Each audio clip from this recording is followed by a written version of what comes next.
Welcome to the March 2020 Shrewsbury Housing Authority regular meeting here at the Shrewsbury Towers.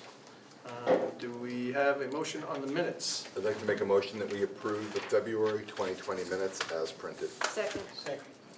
Okay, any questions, comments, discussion? All in favor? Aye. Okay, very good. The next item on the agenda is the bank balance, account balances, which are healthy as always. James is always happy to see that, I'm sure. But we'll go right to the vendor accounting register, check register, please.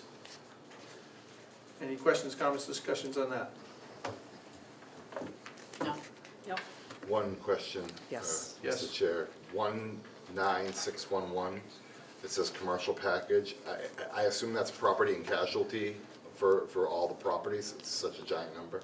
Business, liability, and commercial. Okay. Is there D&O insurance somewhere in there? He said selfishly. I thought we had that last month on the The agenda. D&O? Yeah, didn't we? I don't have that in front of me. But do, we have D&O somewhere and Yes. it's current and all that? Yes. Okay. Yes. Okay. Everything is He current. said selfishly, okay. Yeah, well, I think I'd like you to just verify that for the next meeting. Kelly? Yes. I did have one question. Yes. Line 19618, is that postage, is that typical? Or is it higher now because of all the champs mailings we have to do? Every year, we Okay. put about 3,000 Okay, on the So is that what we postage do, Different than you it buy is. it all at once? once. Okay. And we didn't go over with all that stuff? No. Okay, good, thank you. That's interesting. Oh, actually, Richard, if I may, Yes, Mr. Kavanaugh? top of the second line, second page, there's another Professional liability. 3795, it says professional liability. My gut tells me that might be D&O, so. Yes. So, I think your gut is correct. yes. That's all, Mr. Chair. Kelly, just a question about the water department, cross-connection control. Is that a fee to the town? What number are you on? 19644. Do they charge us to check cross connections? 705 cross connection. Does Gary have the town of water on here for 705? 705 water is up above at 39.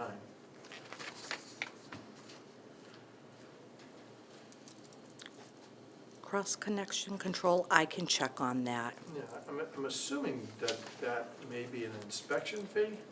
I don't think there's Cross such a connection. thing as a control. They have fittings that go on your faucets and so forth. But that's something I don't think I've ever seen before. Anybody else have anything? No, thank you. I know.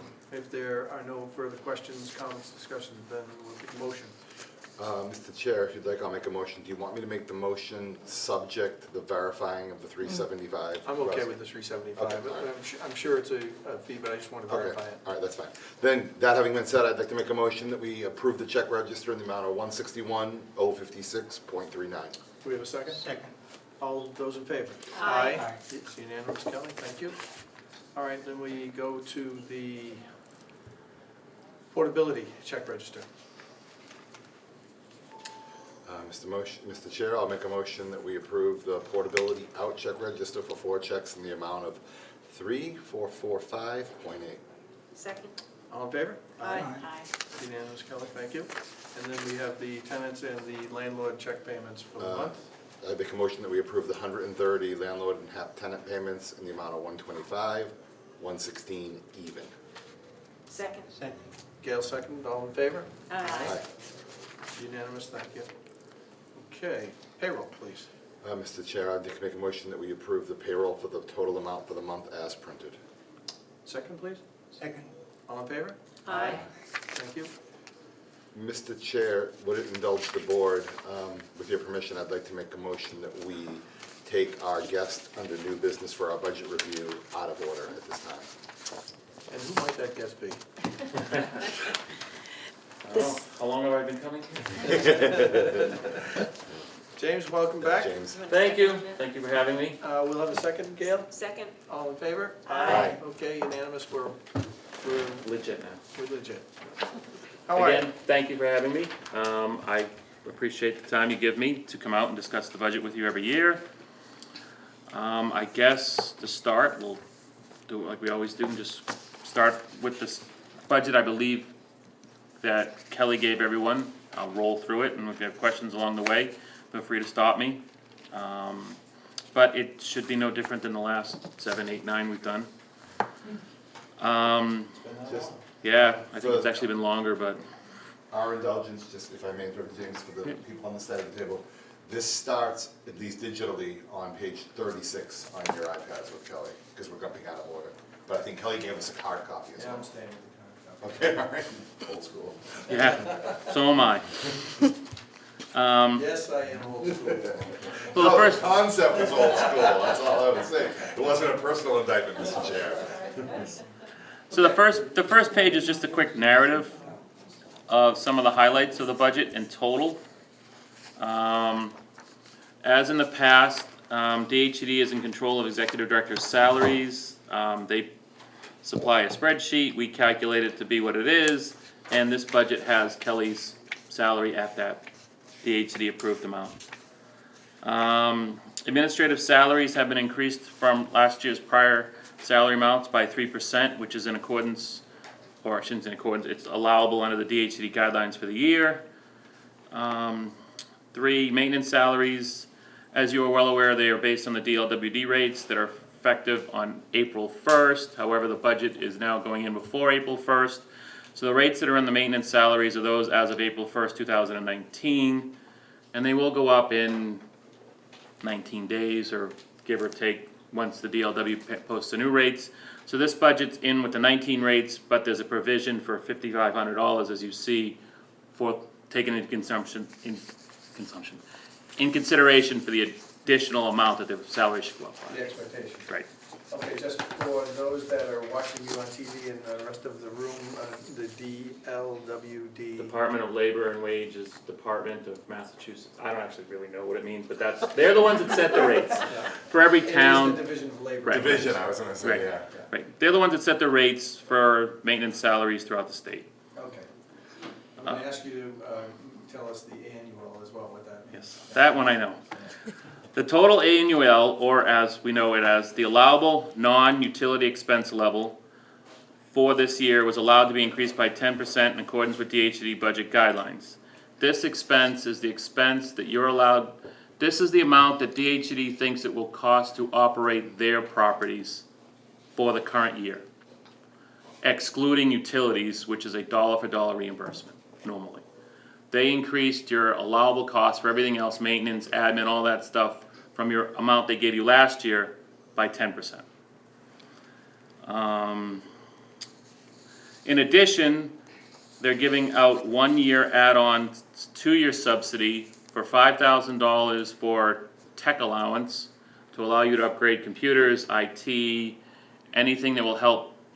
They really wanted it for the champ. Anything that will help, computers for the public or whatever, but that was their intent. But the $5K can be spent for any tech-related items. In addition to that, they also gave out $200 per unit on the state side, because it's DHCD. So when you, $200 per unit for your 667 program, your 705 program, and your 689 programs. So when you add up all those units, multiply by 200, you get another additional $34,600 worth of subsidy, which can be used for extraordinary maintenance items, security, or health and safety. These are one-time add-ons in the current year, so DHCD will be giving this housing authority $39,600 for those items. Does that stay in the budget for later years, or is it just? No, it's just, It's like a grant that goes away? it's basically like a grant, a 1-year grant. They've done the $200 before in the past years, and they've done the tech allowance. Last time they did the tech allowance, they gave you $10K. This year they're giving $5. In the past, they've given the $200 before too. Okay. They're just 1 year. I always say when DHCD has more money than they know what to do with, and they don't want to increase. They don't want to make the by doing it this way, it's a one-time deal. If they increase the allowable non-utility by 12% or 13%, then they have to live with that value going forward. So what they do is they pick a number they feel more comfortable with, and then they say, well, we have extra money, so we'll parcel the extra money out through $200 per unit, or allowance for this, or an allowance for that. That way it's a one-time deal, and they don't have to live with it going forward on top, on top, on top. That's why they do it the way they do it. Thank you. You're welcome. At the conclusion of the 2021 fiscal year, this budget has in it expected reserves to be $197,000, which is 46% of maximum reserve levels for DHCD. DHCD requires that all LHAs maintain at least a 35% max reserve level. Reserve levels are based on your expenses. Max reserves are 50% of total budgeted expenses. So if your budgeted expenses for your 400 program are $1 million, your max reserve would be 500,000. In your case, if you were to flip to page 1, 2, 3, 4, just to highlight that, it should be the 400 budget, the one with all the lines. And there should be a line number 49, 4,000, that says total expenses, 864,000.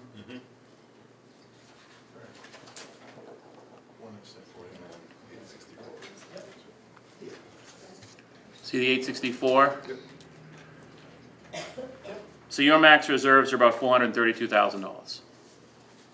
And this budget is coming out to close to 200. So you're allowed to have up to 430 and you only have 200.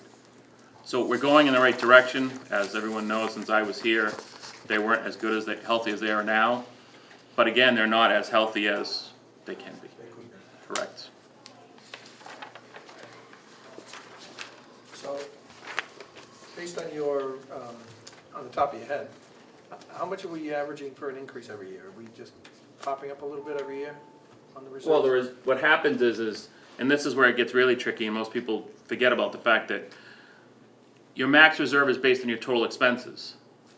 So every year your total expenses go up if you spend the allowable non-utility expense level. So one year your total expenses could be 4 million, so your reserves would be 2. The next year your expenses could be 5, and now it's up to 2.5. So it's hard to say from year to year how much you're going up because the max reserve number is not static. It moves every year based on your total expenses. But in your case, yeah, you could argue it's probably gone up 3 or 4 or 5% every year over the last 5, 6 years. Yes. But that number keeps moving, so that's why, right.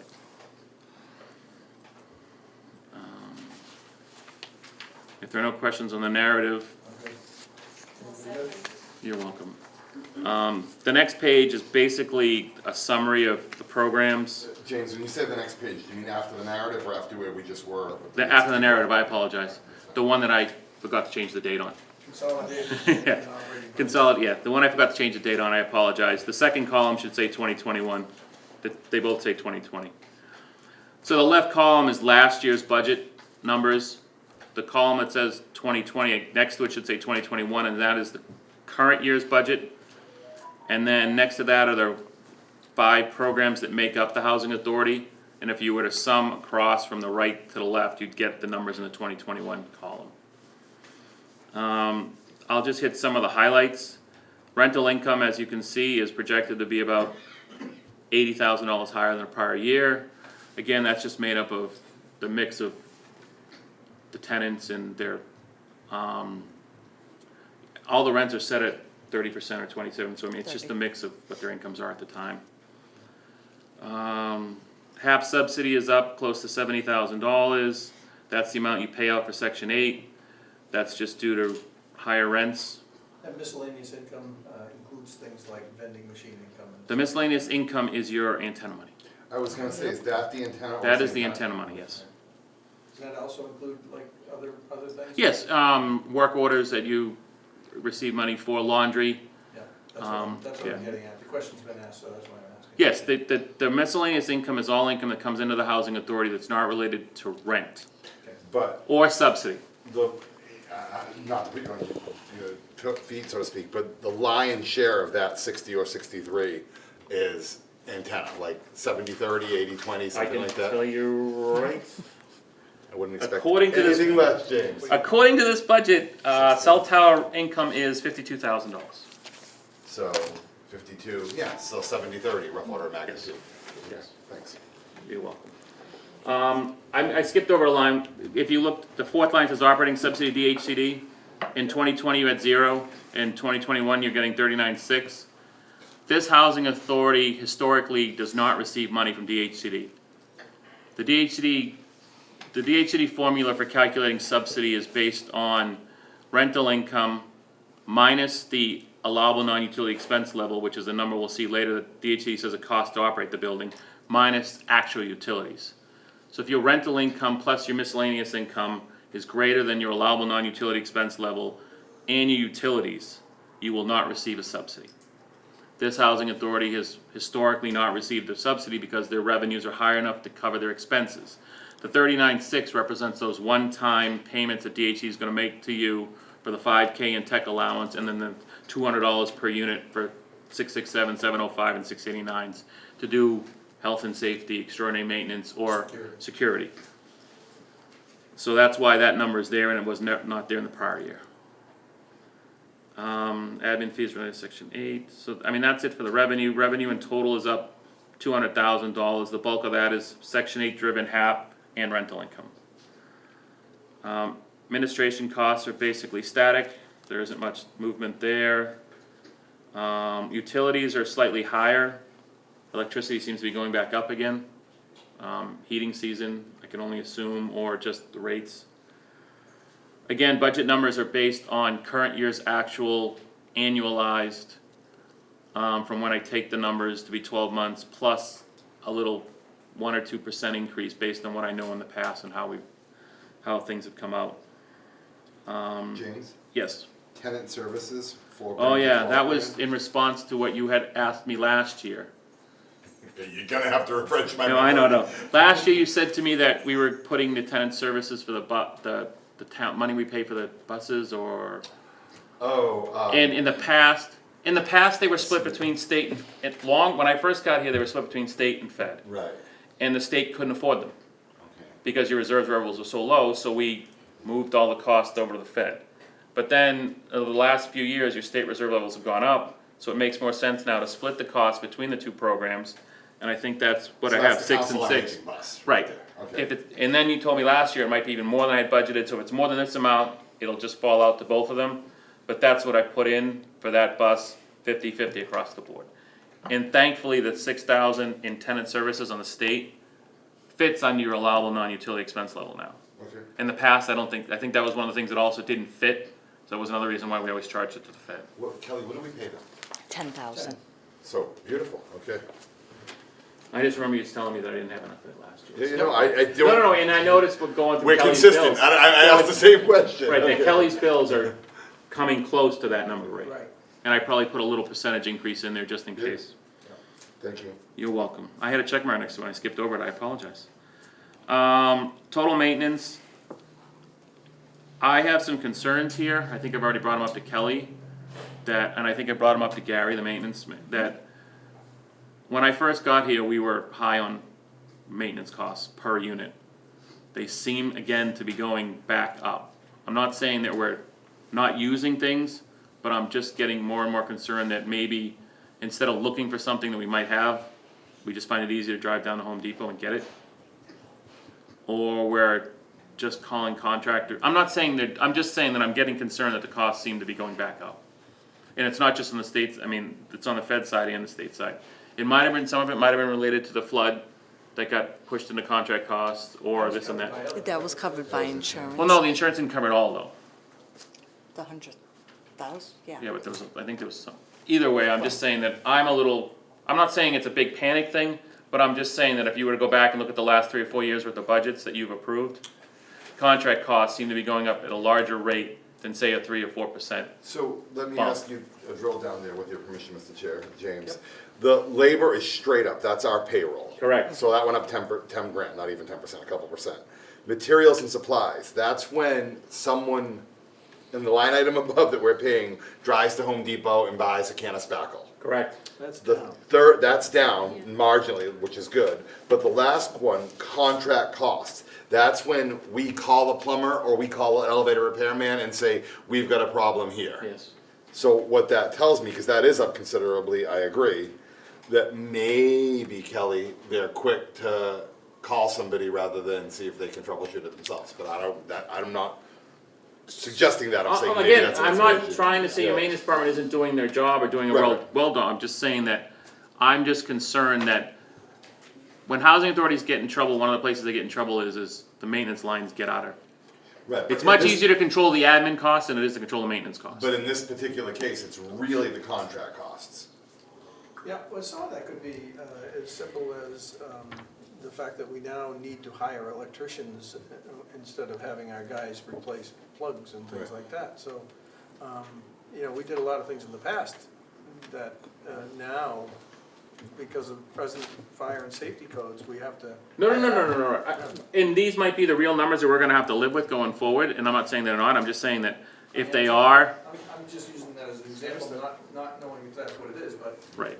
same with plumbing. I mean, and we've had a lot of drain issues in this building as well as other buildings, so. I feel like the elevator's been a constant. And the elevator's been problem constant as well. And we've had a lot of maintenance issues. and Right. All of which, many of which have required contract work. Third parties. So, Right. so Alright, I just wanted to we'll understand. keep our eye on it. I just wanted to bring it up to your attention, just in case, you know. You know, it's good that you are, because, you know, as we look at the bills every month, it's important that we know that. The next section of expenses, the only thing added there was the protective services that I believe you've contracted out for this building? Yes. Yes. Yes, also, I think it's important to note, while we're on camera, that we make a payment in lieu of taxes to the town of $42,000 a year, give or take. So over a 10-year period, that would be $420,000.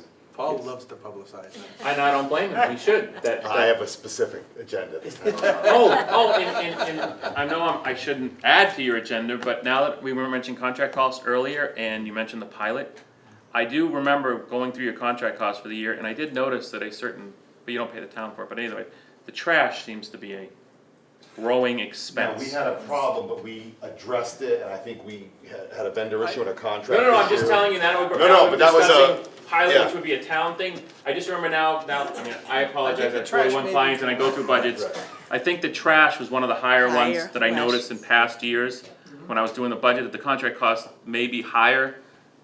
And one of that reasons may be the contract for the trash.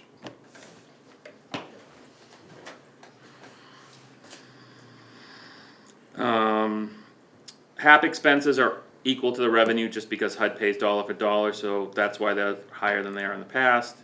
And then in the extraordinary maintenance and the equipment replacements, the additional costs related to there are basically the costs that DHCD is reimbursing us. So there's no added expense to the reserves. Okay. Any questions? Anyone have any questions on specific numbers, lines, programs? No, can I just comment that I love the overview, and I love how detailed James is with the follow-up, so thank you. Not to bore us with schedule after schedule, but the next page in the budget is basically just your federal compared from year to year on either your public housing, and the right side is your section 8. It's done on a per unit month cost. Again, the biggest items of note on here is tenant services is up, utilities are up. Actually, if you look, the maintenance contract, the maintenance expenses on this building seem to be consistent. The increase in totals seems to be related to the state properties. So if there's no questions on these schedules, I'll be happy to move on. The only thing to note is that I didn't bring it up, the section 8 administrative fees that we all know that we survive on for section 8, again, is being prorated at 79%. So just to give you the actual dollars you're losing thanks to HUD. And again, my concern is it's gonna get worse with all the RAD conversions that the federal government is pushing through with public housing. So maybe, hopefully I'm wrong, but you were supposed to get $117 per unit. You're only getting 79% of that number.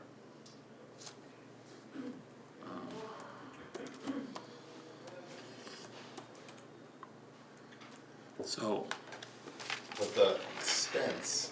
and associated with that that's is the just money that, administrative. There's and no- that's the money that pays to run the program. Right.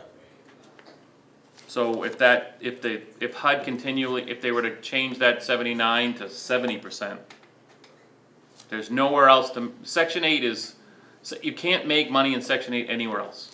Right. It's not like public housing where you can, put up a vending machine, or, you know what I'm saying, or laundry income like that. When it comes to Section 8, the only money you get for operating the program is related to administrative fees.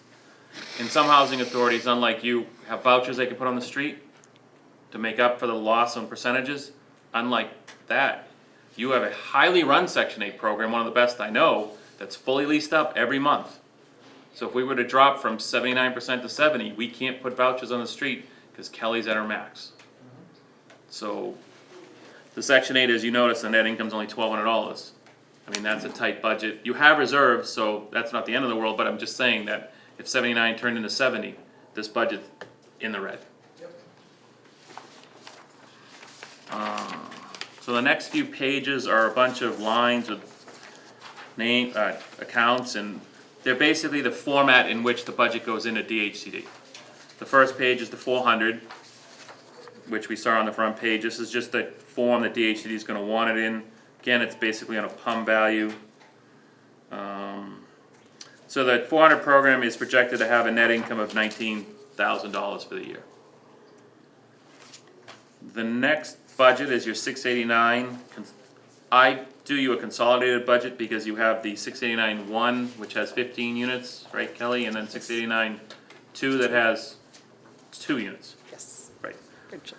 So the 689C is the two 689s combined. So combined, you're gonna make $3,000 on the two programs. The next two pages are them separately. And then, the next schedule, as I was discussing earlier, is the actual calculation for the DHCD subsidy on the 400 program. Come up with the 34,600 and 5,000. Right. Just a quick overview, if you look at line 1, it says revenue of $844. That's rental income, miscellaneous income, and other income relating to the state properties. Your 400, your 667s and your 705s, it doesn't include your 689s. And then the next number down is that annual that we were discussing. Last year it was the 552 number, there's a 10% increase. So DHCD says it costs $600,000 to operate your state properties, your 400 property. And that's what they're allowing you to spend on the properties.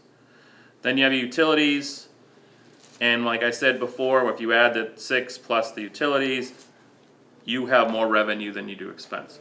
But it's getting closer and closer. If you add the two numbers, it's 831, you're at 844. That's not a lot. So again, I think I've said this in the past few years, we're getting closer and closer to being a subsidy agency. If the 10% continually climbs at 10%, you'll end up in that point. Over the last 2 years, it's gone up 24%, and we've spent up to what they've told us we can spend to. That's not the issue, it's just the fact that that number is climbing much faster than the revenue number above. So eventually, we'll probably end up in a subsidy situation.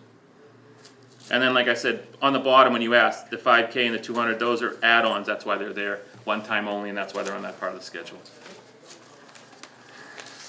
If there are no questions, the next page is your salary page. I won't read anything, so you're more than welcome to look at it. Just to note that nobody's been changed from a position. Everyone got the raises we discussed on the front pages.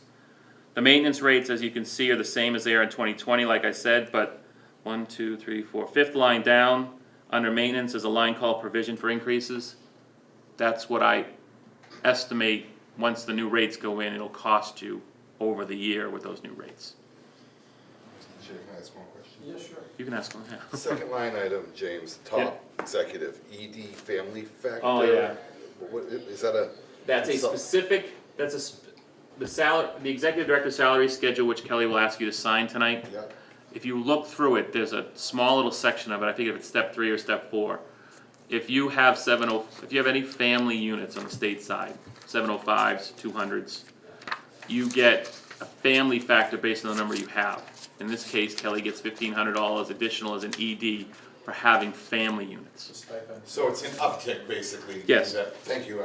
Yep. And it only, as you notice, it only gets charged the 400 because in theory, it's a stipend is Richard said, but it comes directly from the 400 program. Fair So enough. it's not right to charge it to the Fed or any of the other state programs. Understood, if I've asked before, then I forgot. No, that's fine. And that number does climb higher if you have more units. Like I have some agencies where that number is 3 times that high. Okay, thank you. You're welcome. So if there are no questions on the salaries, we'll move along. The next page is just your budget administrative expenses. Legal, training, travel. Kelly doesn't do much travel, unlike other executive directors at other housing authorities. My fee, again, there's a small Wow, how did we monitor. pull that back? Again, there's a small nominal increase in there relating to about what the salaries were given on the administration. As you see, there's a line called AUP 4400-1 only. I think we've discussed that in the past. The state DHCD has implemented agreed upon procedures where besides your single audit that you're required to get because you have federal funds over 750, your auditor has to come out and do some agreed upon procedures that DHCD came up with because a lot of state onlys that were never getting A133 audits were never audited. So it was meant to hit them, but you can't just segregate them, so everyone has to get it. So it's a separate cost just to the 400 program. Your auditing fees, I guess Kelly found a new auditor this year. I guess she was happy with them, correct? Yes. Okay. And then your sundry office expenses, publications, dues, communications, office supplies, computer contracts, leasing and payroll costs. Again, there's the tenant services and then collection costs and Section 8 inspections. Most of those expenses are allocated based on prorations for units, except for some direct costs, but for the most part, they're allocated on a unit basis. Does anyone have any questions on any particular line there? Ones you want to discuss? Okay. The next page is my favorite, and the one that costs most housing authorities their reserves, insurance and employee benefits, unfortunately. Your property insurance went up. On the state side, DHCD RFPs your property insurance, as I'm sure you're aware of. They get it for their entire portfolio. It went from $110 a unit to $126 a unit starting in November. You got your workers' comp, your liability, your car insurance, and then your directors and officers. And I think some of these budget numbers were in before Kelly got her package deal. So some of them might be under and some of them might be over. I apologize, I didn't have that detail when I did the budgets. Then you have your schedule of employee benefits, health, retirement. I think that retirement bill's up again, right, Kelly? Yes. Yeah. We've discussed that in the past. It's based on covered payroll in the town. So yours is probably up just because what they need based on the actuarial value of what's needed, or the fact that the town might have lost an employee. I mean, it's just based on covered payroll. Unemployment, FICA, and supplemental insurance. It says FICA and Medicare. You don't pay FICA. That's just the Medicare. And there might be a little FICA in there. I think, is there seasonal help in the budget? I forget if I put seasonal in the budget. The one you just said had summer help, but there was a zero line. Yeah, so that's just, it says FICA Medicare, but that's just Medicare, because as you know, we don't pay FICA, because everyone's in the retirement system. Any questions on any of the costs? Health and dental, is that up? Yeah, that's up a few bucks, right, Kelly? Yes. Again, don't forget that you're paying for retirees' health insurance. So again, it's the idea that you have 5 maintenance guys on staff, but you're really probably paying for 7. Right? I don't know how many retire. I'm just saying that that's something the housing authorities have to deal with at any level, any size. The fact that once somebody retires, you still pay for their health care, and then you bring somebody else on, and you're paying for that health care. Yep. And none of them go down, they always seem to go up. Yep. The next page is just the way DHCD wants your utilities inputted into their system. It really doesn't mean anything, it just comes down to an estimated cost. The only thing of note here is that the electricity, like I said, seemed to go up compared to the prior years. Heating, I can only assume it's a larger consumption or probably a higher rate of electricity cost. The next page is maintenance supplies and contract costs. This has been updated from 2 years ago when I wasn't sure we had the contracts. I've redone it. So if there are any questions, feel free to ask, but there's your trash bill. Can I back up? Yep. The previous page. Yep. Did you, under the water, did anybody calculate or discuss the new stormwater management fee? Nope. All right, you know that's coming, right? Is it based on consumption, or is it just going to be like a, Based on impervious surfaces of our facilities. New stone water. Stormwater management program. It's a DEP mandate that Okay. came down from EPA, and the town has just started administering it, and bills are just starting to go out. The houses have already been assessed on your tax bill. I've already received my But DEP bill. other properties are just starting to get the bills, and as I understand it, the town and every property is assessed. So do we know how much? I don't really think you're gonna wanna hear the answer, but I think it's something that Kelly needs to look into. Okay. Because that could throw you Mandate. off substantially. For instance, if this was a private building, I don't know whether the state and federal building get assessed the same way as the town. Even the town has assessed itself according to the mandate, so. Have not heard nothing. No, I didn't know about it. We're My the- only concern about As I that- understand it, we're the first community in the state to actually have started sending out the assessments.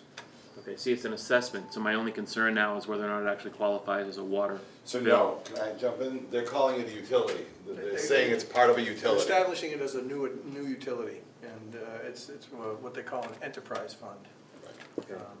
No, I'm just wondering if it meets the definition for HUD in terms of reimbursement through your operating subsidy, or in the Fed, or even on the state side, because you get dollar for dollar reimbursement. I don't know if that meets, that's my concern, is when you're telling me, you use the word fee.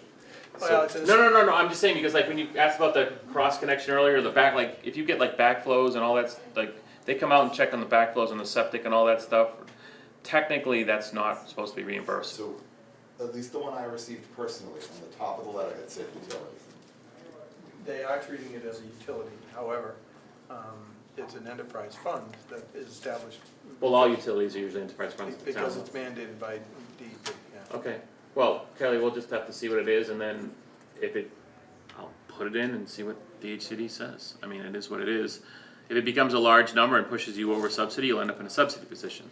This budget doesn't have it, but like I said, you're only at about a $10,000 or $15,000 difference between what you're bringing in and what the expenses are. So if the water bill ends up being, you know, a number greater than that, when I do the close at year end, I do the same appendix B schedule we looked at that said you had no subsidy. I do that at year end. If it pops out to a number, you'll end up earning a subsidy. Based on what I've seen for properties that have been assessed, it will clearly exceed that $10,000. Yeah, well, that's gonna be an issue then.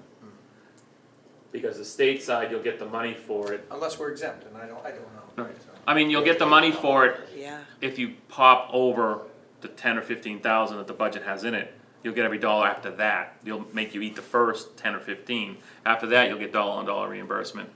On the federal side, it'll end up rolling into your, not to get you completely glazed over, but the operating fund calculations every year that run on January through December for HUD. One of the forms is based on a rolling average base on your consumption on utilities. You don't get dollar for dollar reimbursement on the federal side, it's more of a, what you've spent compared to what your average was for the last 3 years.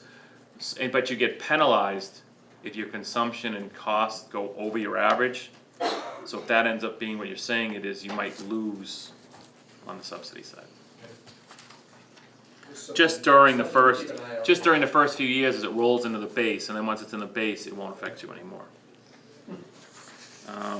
But here's a detail, back to, Paula, back to the details of contract costs we were discussing.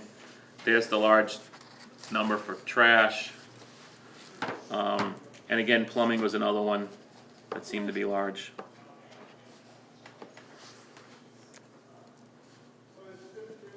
We have had a lot of. Yep. If there are no questions,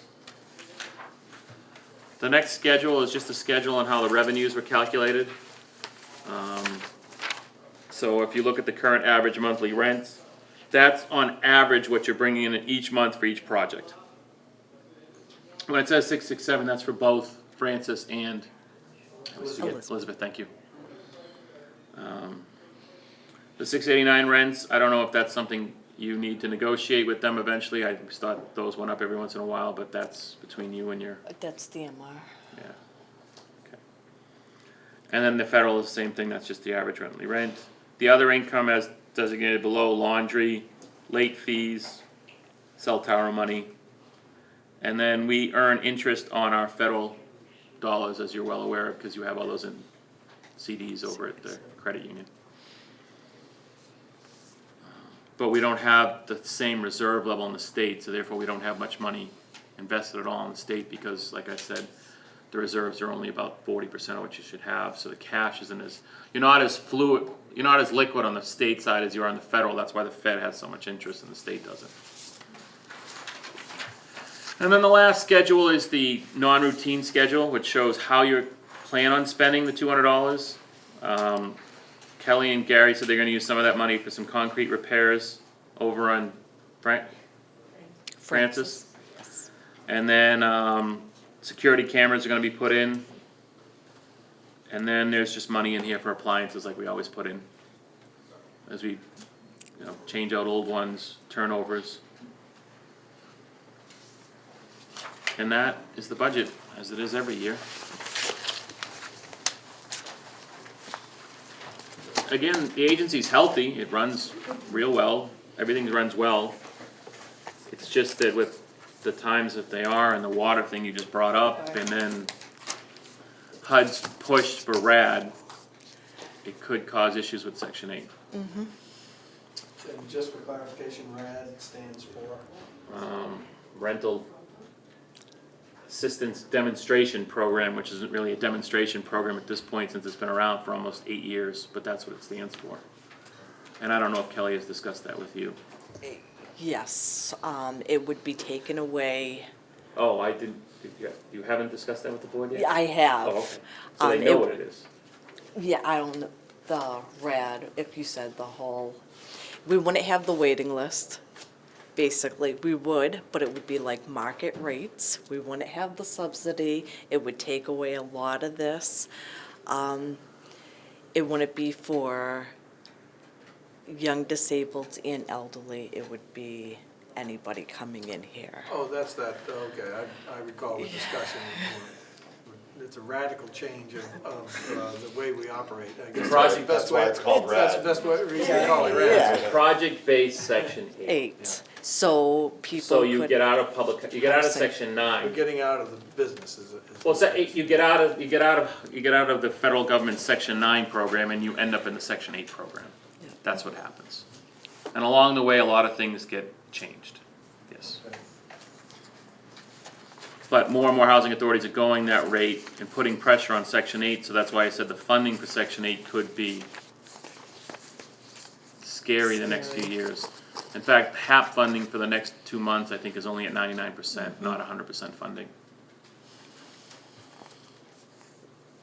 So. Okay. But again, the housing authority is in good shape. It has reasonable reserves. Certainly has more reserves in the Fed than it does in the state, yes. But again, your state program is larger than your federal program. And your federal program is confined to one building, which makes it somewhat easier. All right, anybody have any questions?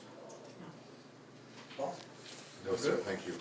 Okay, if there are none, I would suggest that someone needs to make a motion to approve the operating budget for the state aided housing of the Shrewsbury Housing Authority, Chapter 200, 667, 705, 689 MRVP, Program 689 for fiscal year ending 3/31/2021, showing the total revenues and expenses as printed on the motion on page 1 of 3. Someone make that motion? So moved. Second. Okay, any comments, questions? There being none, all in favor? Aye. Thank you. Now repeat it before. Now we gotta do the other one, right? Yes. I'll give you the honor.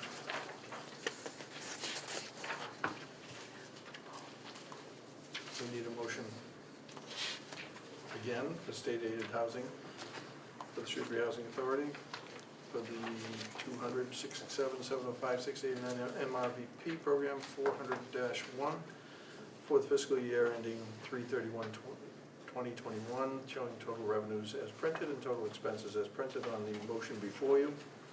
On page 1 of 3, so moved. Second. Any questions, comments? All in favor? Aye. Unanimous, thank you. There's only 2, right? There's not a third. There was only two, Okay. because both your 689s are combined as one on that thing.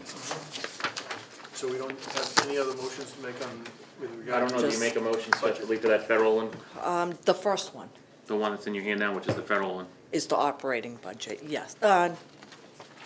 I don't remember I how you always guys thought it was do 3 it. motions. I always thought it was- I always thought... I don't remember how you do it, I'm just saying that technically Kelly's got the federal HUD form in her Can I hand. see that, please? You sure can. I feel like we always do 3. I don't know if you just wanna make a motion to Yeah, approve the I budget think in whole. that this motion would be for the operating budget for the fiscal year ending March 31, 2021 for our federal budget as printed. So moved. Second. Any questions, comments, discussion, all in favor? Aye. Okay, So all we have to do now is her salary was included in the second Yes. motion, right? All right. Yes. Her So, salary is approved by you approving the certifications for the 400 and the 689, cause it's written right in those certifications. okay. Okay.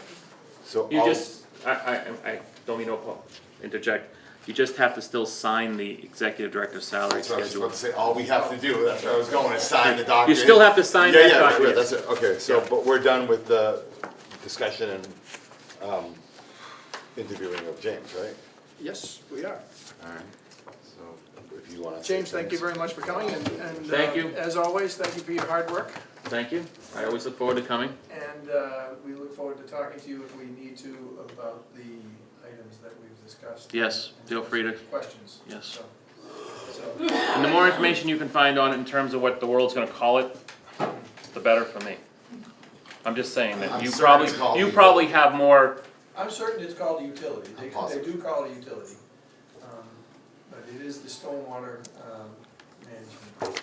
It is the utility that was formerly called the water and sewer bill. It is now called the entire, oh, so it's gonna replace the water bill. But it has, it's 3 line Three items instead sections. of No, but 2. it's gonna replace your water bill. yeah, Correct. Then it's a water bill, yeah, then it'll qualify for water bill. it has water, sewer, and Some other line. stormwater maintenance. Yes, that's fine, no, then yeah, it'll replace your water. Okay, I didn't know that you were saying, it was, so it's replacing the water yeah. department. It's, Okay. But it's, what adding a line my item point to it. in raising it was to alert you that we may see a fairly dramatic increase. No, and I understand what the increase will be now that you put it in that way to me, yes. Okay, okay, thank you very much for coming. Thank you again, I appreciate it. James, thank you. You're welcome. Mr. Chair, I would like to make a motion that we return to the previously scheduled agenda order where we bounced out at, was narrow news, correspondence, please. Correspondence. Second. All in favor? Aye. Aye. Unanimous, thank you.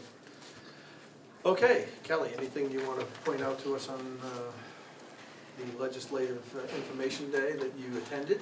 Kathy and I attended Boston on Monday. Thank you both for doing so. We went down, we didn't see anybody, but we left packages. We also brought home, back packages.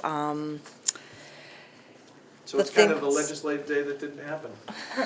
It was very quick. If you flip to the second page, there's 4 bills, or 5 they're trying to pass. One is the tenant board member. Thank you. It I didn't make describes a the copy. process, yeah. Next is leveraging new resources, preserving public housing, MRVP reform, which we do not have the MRVP program. Right. GIC dental and vision. As of right now, all housing authorities employees do not have dental or vision benefits. They're looking at getting us those. We only have health. And the anti-spiking exemption, that if somebody goes and gets a job and retires next year, it's basically having them stay at least 5 years. So a lot of people were getting this big raise and retiring, and their retirement was off the I thought they had to salary. stay 3 years. Well, they, I think have to stay for 5. Yeah. So this is the new bill that's passing. That's the 5-year. Yes, the anti-spike It's new not bill. currently 3 years? think I it is. believe right now it is, but they're trying to pass it up to 5. Okay. The annual conference that is open, I just got confirmation, now it is canceled and on hold because of COVID-19. Okay.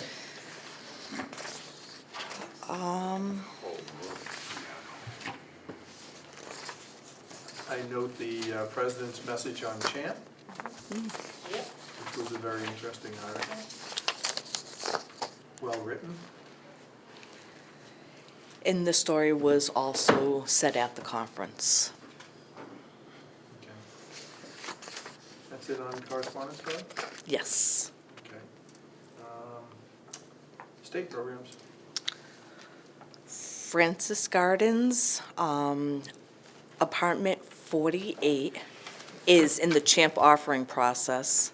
Number 15 was accepted from a veteran shelter in Lowell. There's no vacancies at Elizabeth. Family units, we have 73, and that was accepted from applicant from Framingham in the shelter. Because that's a priority. Yes. Okay, Can I ask a question? please. When did Unit 48 become available? I know it was ready on the first, but for how long has it been vacant? Number 48, move-out day, so they moved out February 1st. Like, they moved out January 29th, but we got it on February 1st. I'm sorry, it's right there, okay. And it's still, and is the delay because of CHAMP? Did they The- do one round and then Yes. got assigned to do another round? Yes. Okay. Right now, the person who we're offering it to, we were concerned because his income, he sold a house, so it put him over the income. But then we were told by his attorney that it was a foreclosure, so he was not receiving the proceeds from, so we had to get clarification from I the thought attorney. income from a house sale didn't count as income per se. It does, but when we counted all his income plus the sale, it put him over the income limits. And once we sent out the notification saying, we're sorry, you're disqualified, his attorney came back and basically said, it's a foreclosure, he's not receiving the proceeds. So we sent all that paperwork to Karen, who said, we need to go by what the attorney is saying. So it put him back down, and we had to Okay, offer it to him. all right. The towers, we sent out 5 locals, so it will be a local person. We just got that, so for March 1st. Okay. The dates are still off on the bylaw report. Yep. Yeah.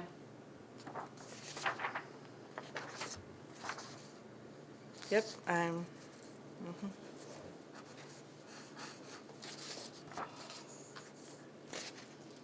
Section 8 is up to snuff. staying right at 100%. Yep. Okay, social services report, Shirley did see 25 residents. down a little bit. Okay.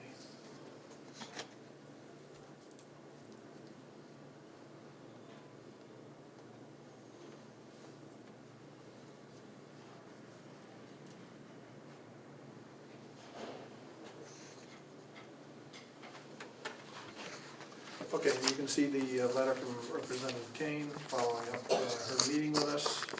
That letter dated February 18th, okay? And giving us some data on CHAMP. Anybody have any comments on that at this stage?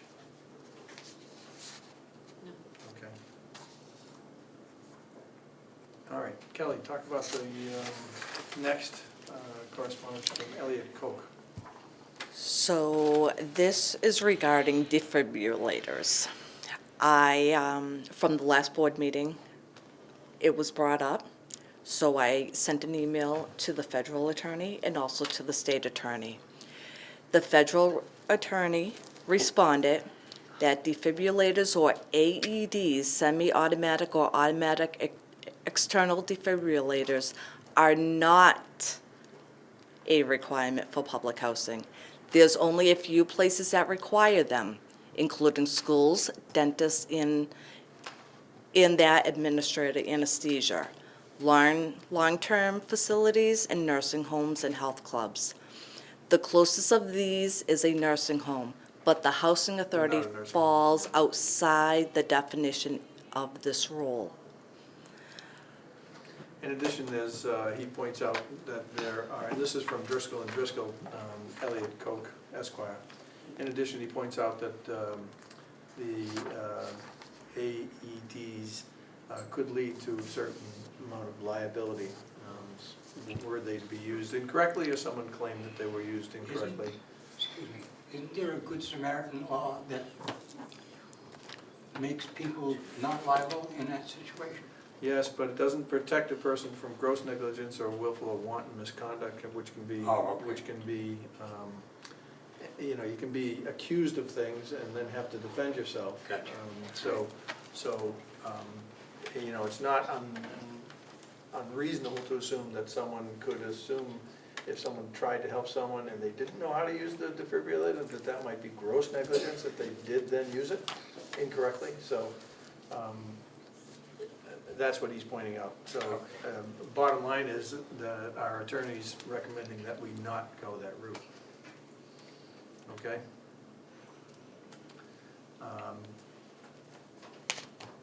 What's next, Kelly?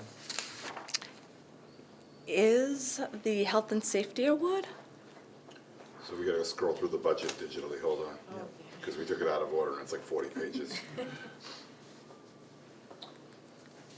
Oh, wait. That's the grant round, Did I? small project grant round? Yes. Congratulations. Thank you.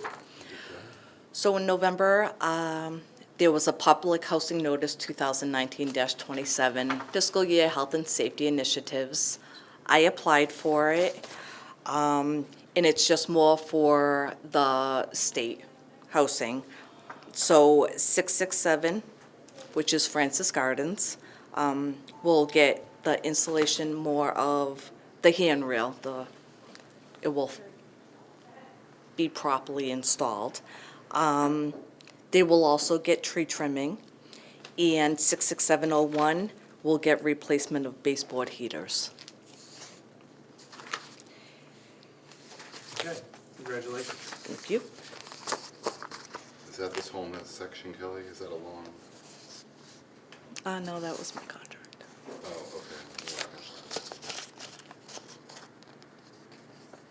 All right, the next item is Executive Director's contract.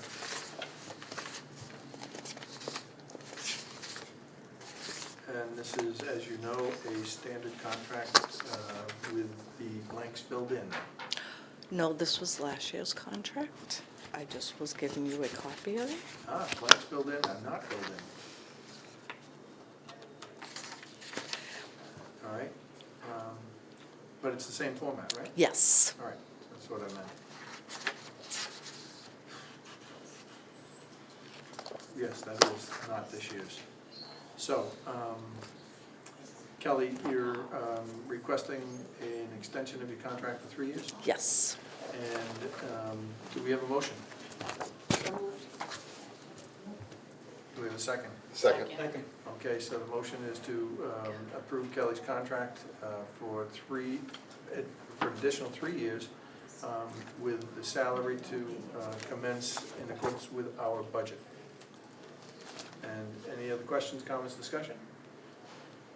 All right, all in favor? Aye. Okay, thank you, Kelly. Thank you. And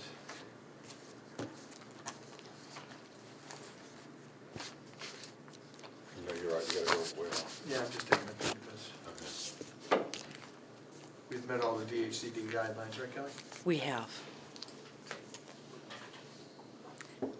Okay, now, in light of our new, in light of the recommendation and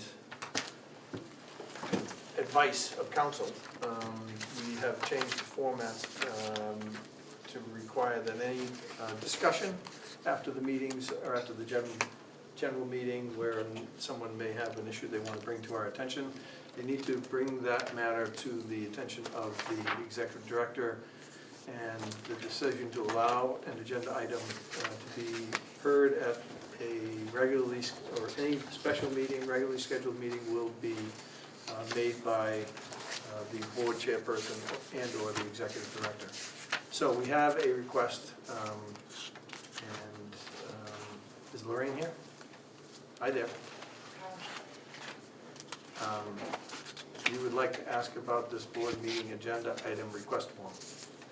I have a few other things. Well, you can only talk about that, because the open meeting law it requires us not to take just any request. Okay, the decision to disapprove an agenda item request is not subject to grievance. Do you give a reason why? I would say that that's because that's what the law says. I mean, the open meeting law requires us to post in our postings exactly what's going to be discussed at meetings. And it has been brought to our attention that we need to be very specific as to what we're going to be discussing at meetings. That's why an agenda item that wants to be, that you want to be discussing needs to be brought up prior to the meeting so it can be put on the agenda. Well, the thing that I was gonna talk about was actually the history of this building partly, but if I can't, I can't. But, No, we but- did have a question last month that we haven't got an answer to, and that's about the yard sale that we wanna have. And we haven't gotten an answer about that yet. Well, I'm going to leave it to Kelly to deal with that. We don't have a choice. So with the yard sale, and we allowed it with Mario, but we also told Francis Gardens, they have, I can't hear her. I'm sorry. With Francis Gardens, when they approved, they got their approval for their yard sales, they had to go out and get insurance also. And they Kelly did. did it. Okay, Oh, all right, we're not no. going to get into this. This is an item that is not on the agenda, okay? So we kind of bent the rules a little bit just because I wanted her to see if she could answer your Well, it was on question. last month's It was agenda, on and last it wasn't month. answered. Point of order, Mr. Chairman. But Point of order, Mr. Chairman. you're out of order. Why am I out of order? What's the? You're not on the agenda. If you want to talk to us about No, a it's specific item. last month's agenda. Okay, bring it up the next time. Bring it to her attention to ask to She put it on the didn't agenda. finish what she was saying anyway. She didn't finish. All right, Point Need a of order. motion to adjourn. yes. Motion to adjourn, They're not second. children. We have a motion to adjourn. In a second, all in favor? It's not. Aye. So to speak. Okay. We're not, we're not. Thank you. Like little kids. Good night.